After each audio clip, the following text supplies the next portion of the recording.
Your Excellency, the President of the Republic of Kenya, Excellency Deputy President, the Prime Cabinet Secretary, Honorable Speaker of the National Assembly, Cabinet colleagues,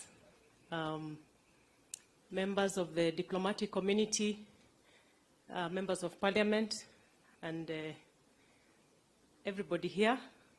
Clearly, I did not know I was going to speak. I think it was by design.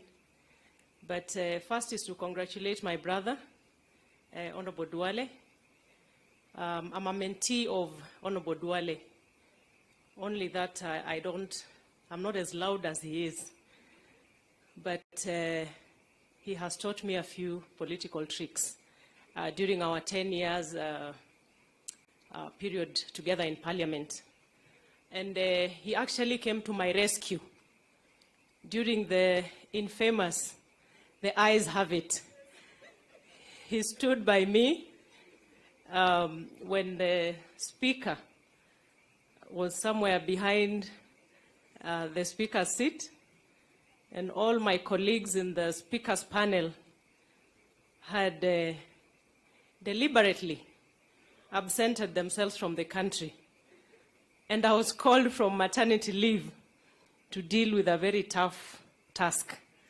And from interactions with Duale, we had a small chit-chat before I went to the seat.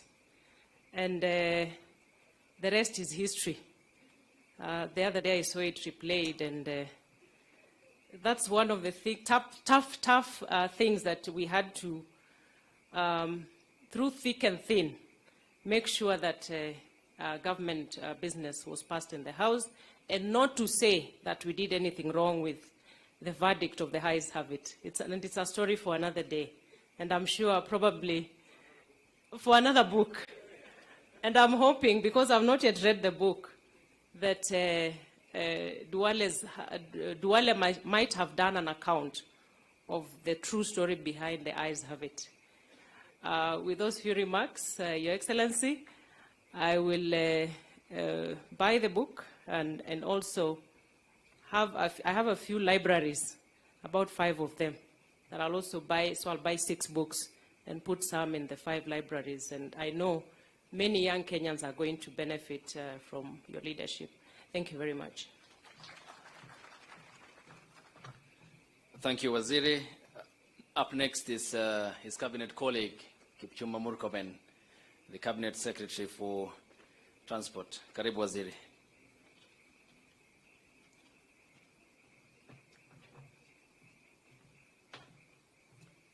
Your Excellency the President, Your Excellency the Deputy President, Prime Cabinet Secretary, Honorable Speaker, my colleague and